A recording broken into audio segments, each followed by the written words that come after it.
Mahigit 14,000 na deboto ang sama-sama sa pagdiriwang ng Libad Apong Iru Fluvial Festival sa Apalit, Pampanga. Tunghayan sa report.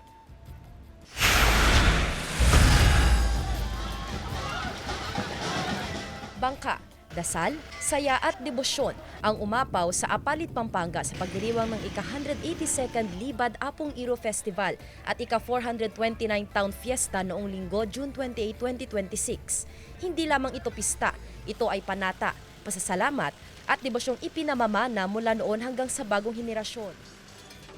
Mahigit 700 bangka ang pumuno sa ilog, habang higit 14,000 deboto ang nakisaya, nakibasa at nakiisa sa taunang libad.